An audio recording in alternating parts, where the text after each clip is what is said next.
It's August 15th, 2024, and I'm with Mr. John J. Jeckovich, and they're reading his book, Their Mother's Sons, and we're on chapter 14, page 417, and it's titled Catacombs and Revoir, and Mr. Jeckovich is just recovering in the hospital in Paris after several months, and he's getting ready to ship out to the front lines again, days away, and he's met a very nice girl named Renee, and he's been seeing her most of the time that he's been in Paris. So the time is running out. He's be ready to ship out any day now, and I'll pick up at page 417. Did you have your dog tag number, Mr. Jeckovich? 42965. Okay, that's the passcode. We'll get started to read in Studio 7B today. Did you have any comments before I read the book? No, go ahead. You're looking well. How you feeling? I'm chipper. You look chipper. All right, here we go. I'll start reading. If you have any comments when I'm reading, just interrupt, and we'll go on from there. Chapter 14 should be ending soon, and then we're going to pick up patrols on the Rhine and VE Day on chapter 15. So at least a little bit of reading to go on chapter 14. Jean and Renee presented a much difficult evaluation for my true inclination. I wanted to travel the marriage route, which at that time I did not. Both were meant to achieve greater accomplishments than just a wife and mother to someone. How I would frustrate this development created a great sense of responsibility on my part. I would never do anything to contrive or reverse this penchant for greatness on their part. Renee, I was almost positive, would achieve her aspiration, as there was not too much standing in her way, assuming she survived the rest of the war. Jean, I was doubtful. She was not self-centered as Anne could be, and there were many things that could sidetrack her. Her devotion to her parents was a dominant factor, one which I admired very much. The financial standing of her parents was contributing consideration, and one which loomed even larger as time went on. The overriding triage was her detachment of self, which was always uppermost in her thoughts. While an admirable trait, it could create a havoc with you. I could attest to some of that. It seemed everyone came first at the expense of my own individual self. It was like a trap I found myself entangled with many times and would later denounce only to revert to it the next time. What would I do after the war, assuming I survived? In all probability, return home with much reservation and pick up where I left off, much wiser but still compelled by outside forces to think of everyone else instead of myself. Renee was correct in her evaluation of me. When Renee opened the door on our last day together, I was enraptured by what I saw. She looked stunning, but even more, the radiance glowing from her face ignited a spirit deep within me. I stepped back and I admired her. All the while, I kept smiling and revealing the excitement I was displaying regarding her appearance. She would pose, and I enjoyed it greatly. She was vivacious, enticing in every way. She had put up her hair, which gave her an air of sophistication and rapturous sensuality. Her short, tight skirt displayed her firm derriere and her beautiful legs, which enhanced by high heels that she was wearing. The white blocks accented her firm round. The fragrance she admitted was ambrosia. You're beautiful, I sighed, was still absorbed by her elegance and radiance. She smiled and led me to the parlor, where she said she had several glasses set on a tray on the table.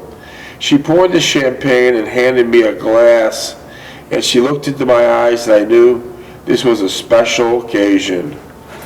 She held the glass up, and we clinked glasses and exchanged glances. She explained that she had made reservations for lunch. Afterward, we would go dancing and listen to some music. I looked at her, and all I could think of was, I missed another golden opportunity. I said, great, I'll go with you, and took her hand and kissed it.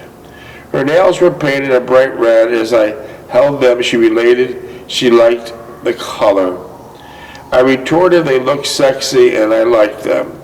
She smiled in her appealing fashion and moved closer to me, crossing her legs as she did her short skirt. Her body thrilled me in the most intense fashion.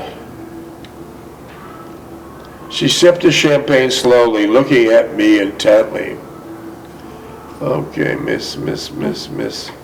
Okay, move on. She got up, poured more champagne onto our glass, and then stood there, silhouetted in the sunlight, streaming through the window behind her. I bet you it was French champagne. Was it French champagne? What? Was it French champagne? What? You say you're sipping champagne with Renee. Was it French champagne? French champagne? French campaign. Champagne. Okay. You said you were sipping champagne. Was it French champagne? What are you talking about, a French campaign? It was champagne you said you were sipping. Champagne. What about it? Was it French? French? Yeah. I guess, yeah, I don't know. She returned to the couch and sat next to me, her fragrance weaving a hypnotic spell over me until it overpowered me. I gently pushed her down on the couch. Do you, she stammered, hold me tightly. I released her arms about her neck and upright on the couch. All of a sudden I realized she did not belong to me, and no matter how much we wanted to be as one, it was not an invisible gate had come down between us, separating us forever. We would never realize the fruits of each other's beyond one another. My world shattered once again. I did not know where I felt at the price at the exact moment. I knew we had come full circle from the first time we had met at the lake in the park. I thought then she was special. Now I knew for certain she was. She jumped up. We must go. I'll only be a minute, she explained, running into the back room. I sat there looking around the room.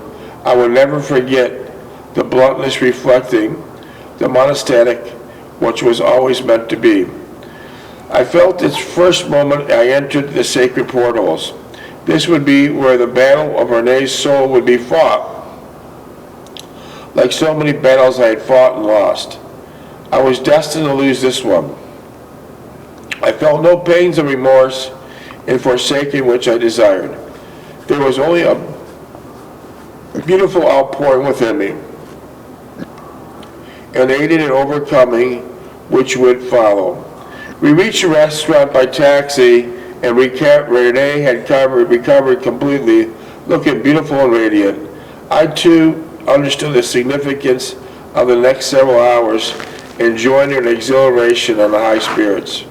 The restaurant was Chaise Tudor on a short distance down St. Michel's. The maitre d's confronted our reservations and was escorted to our table into the nooks scattered about the dining room. I liked it as it was set aside from the larger dining room, which afforded us some privacy. The decor was striking, with its little crystal chandelier hanging from a high cathedral ceiling, with the large oak and beams running the width of the room.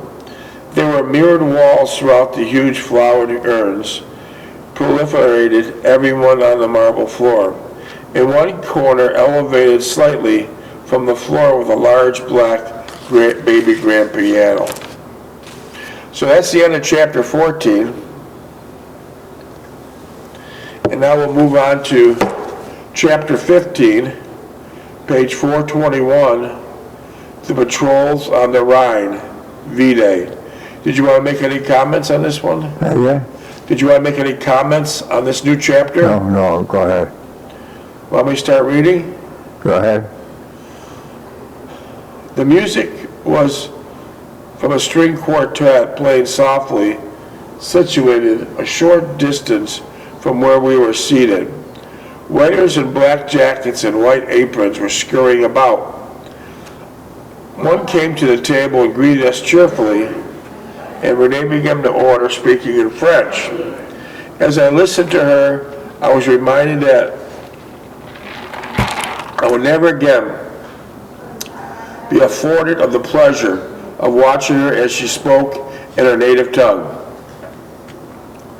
For the next hour or so, we dined on gizzard salad, salmon, and endive pullet and herbs, snail and calf's head and shallot sauce, grilled lamb, and finally avocado mousse. It was all wonderful, despite the fact I did not know what I was eating most of the time. Calf's head, how did that look? Yeah, what? You said you had a dinner of calf's head. Was the calf's head actually visible? Calf? C-A-L-F, calf, like cow. Calf's head, you said. No? On our second carafe of wine, Renee began to talk about her time in the resistance and how it helped her through a difficult period. I listened and enjoyed watching her as she groped for English and would express her experience more vividly. I would miss all of this, and I knew as I tried to concentrate on what she was saying rather than the conjecture about tomorrow. As I finished listening to her, I considered myself extremely fortunate to have known her, even for a short time we had together. Whatever the future held for either of us, we had tasted some of the exhilarating moments together and the memories of them which would be with us forever. Suddenly she touched my hand and seeking my attention. She smiled, and I could see the sadness in her beautiful eyes. How many minutes? 16. Come, we must go, she barely murmured. We both knew our time together had rapidly come to an end. There was nothing we could do to prolong our stay with one another. It was coming to the final conclusion. She wanted to pay the bill, but I would not have none of that. After trying to persuade me differently, she left to freshen up. She returned with a smile, as if she had steeled herself for the inevitable in a few short hours. She looked rapturous, and I wondered how I was going to exist without her. I loved her dearly and did not want to give her up. We walked along the St. Andre's d'Arts, the southwest corner of the place, St. Michel's, until we came. What's that? No. What is that? It's a piece of candy. Candy. Oh God. She assumed, she looked up, and I was going to exist without her.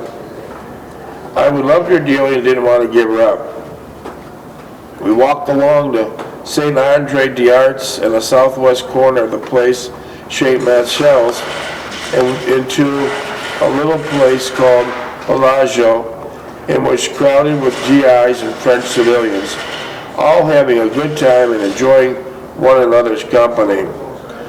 The small band was playing nostalgic music of the 40s, and a circular dance floor was teeming with couples having a night out away from the war.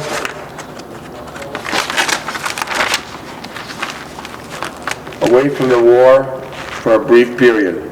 Like Renee and me, they are here to forget for a while the fleeting time and its consequences. What lay ahead for them in the distant future would be dealt with the appropriate time. Now they would enjoy themselves no matter what. We found another table and ordered some wine. Renee was radiant, and I could see that she enjoyed the music. Come, she insisted, and ordered some wine. Renee was radiant, and I could see that she enjoyed the music. Come, she insisted, taking my hand and leading me to a crowded dance floor. As we held each other, we became entranced with the music. I kissed her on the cheek, and when I looked at her, I could see her eyes were misty.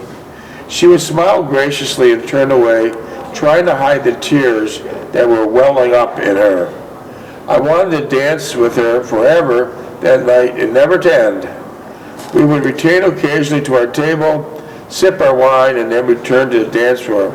She had gotten quiet and reflective, knowing full well that our time together had come to an end. As I held her hand, we danced. She whispered that she did not want me to go and she would miss me terribly. I pressed her closely, kissing her cheek, savoring these last few moments. We talked about many things as we held each other, letting the music set our mood. The dance floor had cleared out significantly, and it was getting late, and we knew we would have to leave also. She had put her head on my shoulder and spoken for several minutes, just flowing with the music and her inner thoughts. We danced for a while longer, then left, deciding to walk the distance back to our house. I held her around the waist, and we walked, the tension accelerating as we realized our time of departure had arrived. She held my hand tightly, and I knew she was desperately trying not to cry. As we came to a small stone chapel, Renee asked me for my handkerchief affixed at the top of her head, and we entered the chapel. She walked directly into the small altar rail, her high heels clicking on the stone floor. I knelt beside her as she bowed her head and folded her hands, meeting on her forehead. After a moment, she took my hand and held it tightly. She began speaking softly in French, and I knew immediately she was saying some type of prayer. Her voice was firm and sincere, and even though I did not understand the words, the conviction and the reverence vibrated into the holy sanctuary as she spoke. She became silent once again and touched her forehead and folded her hands. She looked saintly as she knelt there, deep in prayer, and I knew she discovered her true place in life. She rose, genuflected, and crossed herself, turned towards me and kissed me softly on the cheek. She took my hand and we walked into the darkness of the night. It had turned colder and a shiver went through my body, not much from the cold, but more from the realization that I would never see her again. As we walked, I asked her what she was saying inside the chapel as she knelt at the altar rail. She was silent for a moment and then, taking my arm and holding it tightly, whispered, "I was asking God to watch over and protect you and bring you home safely. I said that you are very special and I'd always hold a loving place in your heart, in my heart for you." She said something strange. I also thanked him for sending you to me of despair and at my time of despair and discomfort. You helped me decide my destiny and put my life back together. I was moved by her disclosure and only made it more difficult to depart from her. There were tears in her eyes, and she held on to me, and I could feel the trembling as we slowly walked, trying to prolong our departure as long as we could. I did not want it to end, but I was helpless to do anything about it. I did not make her promises that she would come to a decision soon or not linger too long in deciding. She promised that she would, and I felt that she had already decided to go back, and I relieved and happy for her. As we reached the house, I said I would say goodbye to her there. I took her arm and kissed her repeatedly.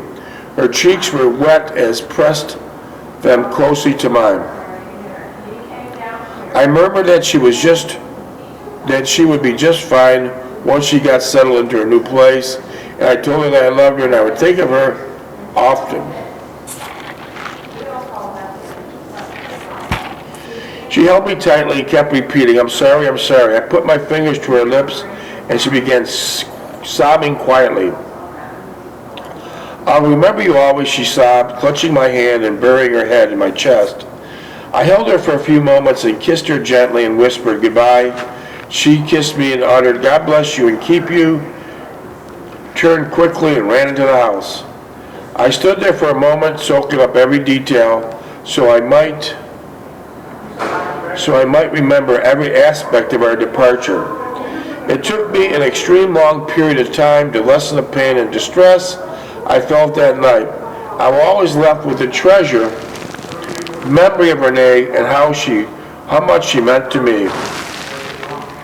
Wherever she might be, I was sure that the times she would look back on of our time together with fondness and loving memory.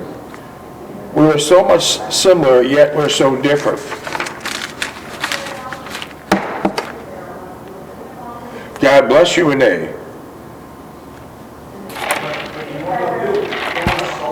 God bless you, Renee. Au revoir. I read the Stars and Stripes while at the hospital of the news of the front and the information regarding my division. There was a little to tell about the particular division, but the paperwork was full of Allied push. They were pursuing a vigorous offensive that retook Woodsford, Krenklak, Württemberg, and Wallenstadt, eventually carrying them on to the Rhine River dams, and subsequently to the Rhine River. The next morning at 4:30 hours, the remaining patients at the hospital were transported to the 3rd replacement depot. Minutes? 6. Here we were issued warm clothing, shelter half, wool blanket, mess equipment, and our TO weapon. As I was a squad leader, I was issued a M1 and given the opportunity to zero in a small firing range provided. I fired about 30 rounds and I felt strange firing a weapon once again. Lying on a semi-frozen ground with my only shelter half beneath me, and firing an M1 brought me back quickly to the reality of what lay ahead of me.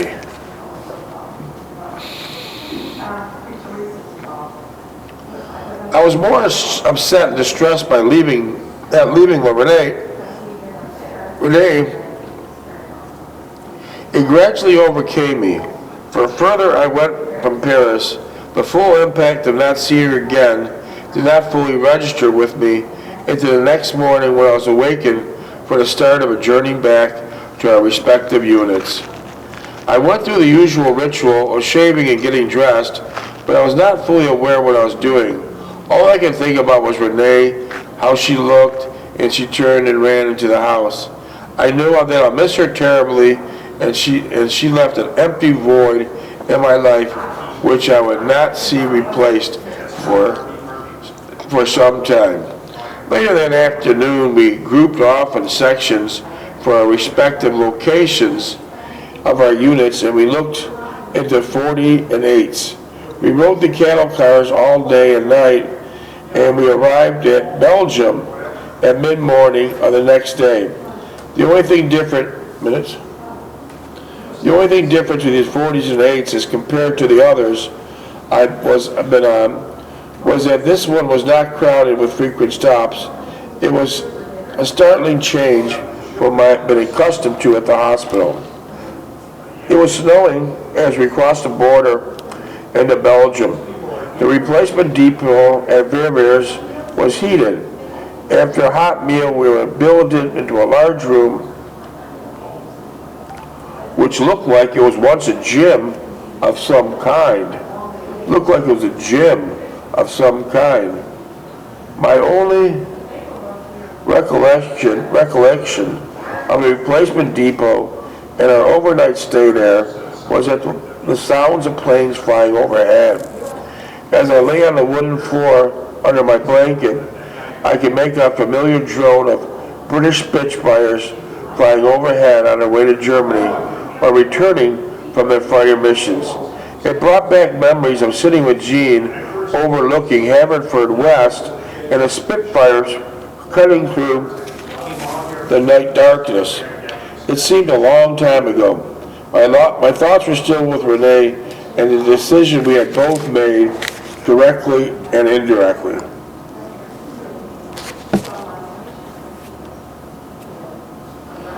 I knew she would abide by it, but she still had some doubts and uncertainty about it.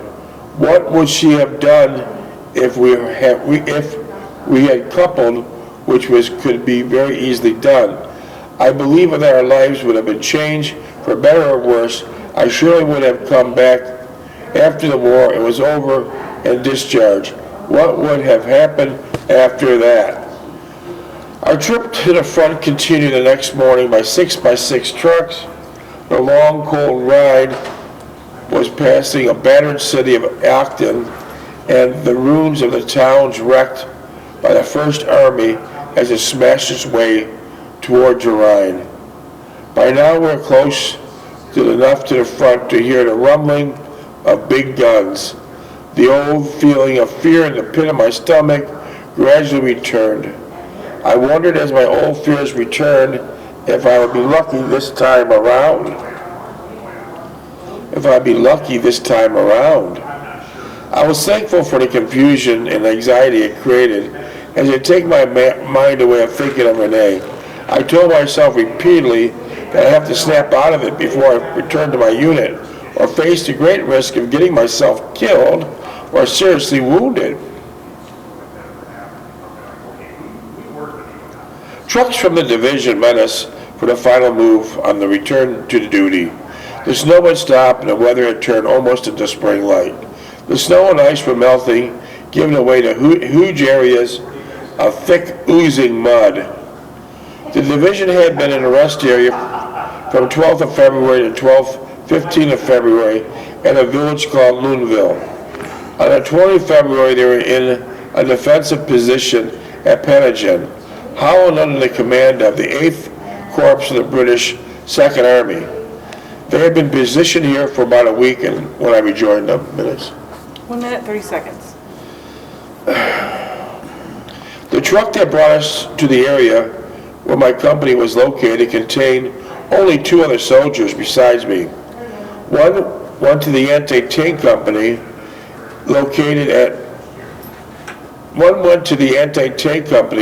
located east of our position, and the other soldier went to G Company, which was in our sector. Both had been hospitalized for trench foot and were gone relatively a short period, several weeks at most. It was almost dark when I pulled up to the CP, which was located in a small cottage on the outskirts of town. I felt awkward and a bit apprehensive of what I'd find on my return. As I entered the CP, I felt like a new replacement with all the newly issued clothing and gear. The first to greet me was T5 Eckerd, the company clerk. They finally got warm clothes, is that what I'm hearing? 30 seconds. The first to greet me You finally got warm clothes. The first to greet me was T5 Eckerd, the company clerk. Well, Jack, he greeted me, sneering his words and peering at me obtrusively. We'll be expecting you for several days, so how are you doing? Yeah, 10 seconds, so moving on. Let me know it's over.